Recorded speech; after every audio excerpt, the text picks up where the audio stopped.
At some point in your life, you've definitely wanted to start a new habit or quit a bad one. Without a doubt, you felt a strong desire to change things, to start improving and do the right thing. However, as you've probably noticed, that's much harder to achieve than it seems. We've all failed at some point when trying to reach the goals we've set for ourselves. And there's one key part of the process of becoming better that's difficult for everyone. That crucial part is discipline. How many times have you made a plan, committed to a goal, only to stop after a few days, give in to impulses, and go back to your old habits? Like I said, this has happened to all of us at some point. However, just because it's common doesn't mean it's right or something we should accept. Accepting mediocrity only leads us to be mediocre, to settle for less, to lose the drive to challenge ourselves, and, in the end, miss the chance to become the best version of ourselves. Let me tell you that if you can't overcome your bad habits, change your ways, or reach your goals, you're likely lacking discipline. Discipline is the ability to overcome short-term desires. Immediate wants are the biggest enemies of habit change. That's why, to change habits, it's essential to develop discipline. Discipline is simply doing what needs to be done at the right time, even when you don't feel like it. In this video, I'm going to explain why discipline is so important for getting better at what we set out to do. I'll also talk about why it's becoming harder to stay disciplined and give you a few tips to work on your discipline. Before we start, I'd appreciate it if you could like the video, as it helps spread this message to more people. If you don't want to miss any content, subscribe and hit the notification bell. The Stoics believe that we should practice self-control, self-examination, take responsibility, and be objective. All of this helps us live virtuously, leading to a full and happy life. And to live virtuously, the most important tool is discipline. Discipline allows us to be free because it gives us the ability to choose.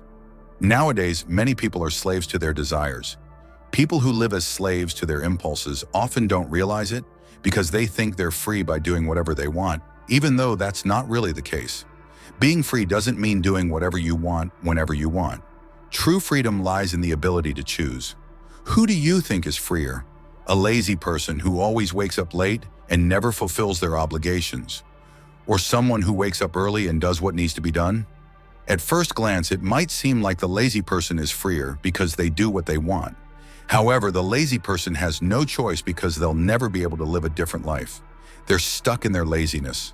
On the other hand, the disciplined person, who wakes up early and fulfills their duties, has the power of choice. They can choose between being lazy or responsible.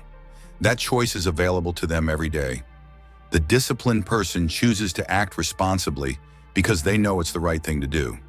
This is true freedom, being able to choose to be responsible when needed and enjoy leisure time after fulfilling responsibilities.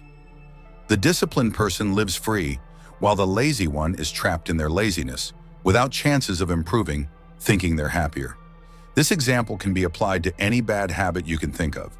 Now that we understand that discipline makes us freer, we need to understand what it really means to be disciplined. Whenever we have a goal, whether it's losing weight, starting a business, becoming an amazing athlete or musician, it takes work to achieve it. But it's not enough to put in the effort for one day. It takes consistency. And to keep up that steady effort, we need to overcome our impulses. The ability to overcome those impulses and act even when the temptation to quit arises is what we call discipline. Being disciplined doesn't mean you'll never feel like stopping, but that you've developed the strength to resist that urge. The more you resist impulses, the stronger you become at dealing with them in the future. Discipline is like a muscle that gets stronger with practice. It's also important to understand the difference between discipline and motivation. Motivation is a great boost to get started, but it's unreliable. One day you're motivated, the next you're not. That's why people who rely only on motivation won't be able to make lasting changes.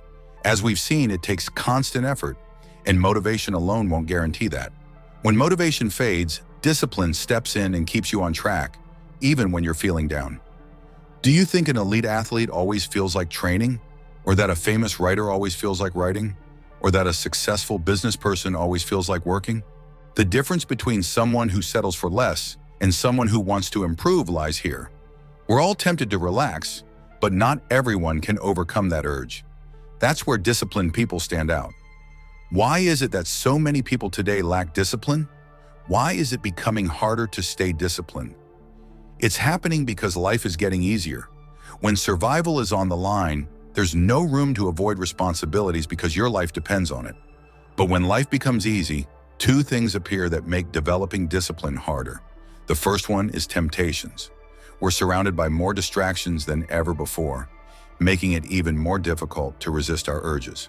Things like TV and social media are constantly competing for our attention, and many of them are designed to keep us hooked. We now have the power to do almost anything online, right in the palm of our hand. We've never had so many ways to distract ourselves and avoid getting things done. I'm not saying these things are bad, but it's up to us to learn how to control the time we spend on them. The second factor is the lack of challenge. A more comfortable life gives us fewer opportunities to practice discipline. As I mentioned earlier, discipline is like a muscle, and it weakens if not used. In today's world, we don't need discipline to survive. We can order things that arrive the next day, watch whatever we want whenever we want. Social media gives us small bursts of pleasure, and we can have food delivered in minutes.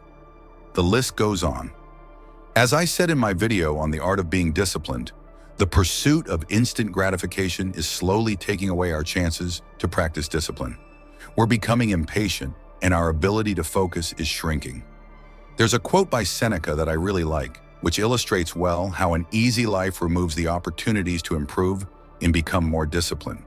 The quote says, "There is no one more unfortunate than the person who has never faced adversity, for they have not had the chance to be tested."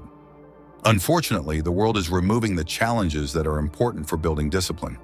We need to understand that comfort itself isn't a bad thing. To the Stoics, comfort is just a tool, and it can be used for good or bad.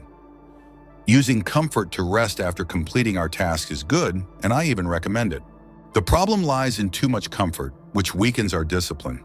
Everyone enjoys sitting on the couch and relaxing, but discipline is uncomfortable and not always pleasant because it involves effort. However, that discomfort drives growth, brings a sense of progress and achievement. It shows us our limits and allows us to overcome them. So how can we develop discipline? The first step is finding a purpose, setting a goal you truly want to achieve. As I mentioned before, discipline is like a muscle and needs to be trained the same way. For it to grow, we need to create uncomfortable situations to practice it. Just like in physical training, you don't start by lifting a very heavy weight. You start slowly.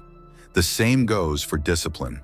We should start with small challenges, small goals we want to reach. Think about things in your life that are uncomfortable, but that you know you can do. Setting tasks that you can't handle with your current level of discipline is pointless, just like setting goals you can surpass without effort.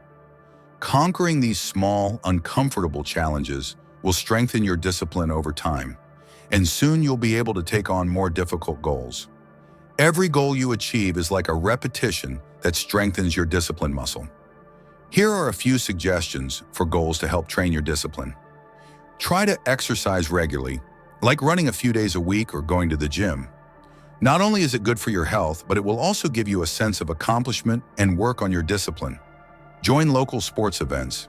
Find sporting events and use them as a challenge to improve your discipline, like participating in a race. Martial arts. Few sports train discipline as well as martial arts. Plus, you improve your physical fitness and learn self-defense. Learn a new hobby, like cooking, sewing, or gardening. Developing new skills and hobbies is great for practicing persistence and dedicating yourself to something that will enrich you as a person. Build something. Building something is an excellent activity to work on patience, effort, and discipline. Think of a project that excites you and try to finish it. Wake up early. Getting up early is difficult for many people, which makes it a great way to train discipline. You don't need to wake up too early right away. Start gradually. I hope this video helps you become more disciplined, or at least inspires you to improve. Lastly, I recommend subscribing to the channel to get more valuable content on Stoicism. Here are 2 videos full of Stoic wisdom that you'll probably enjoy. See you next time.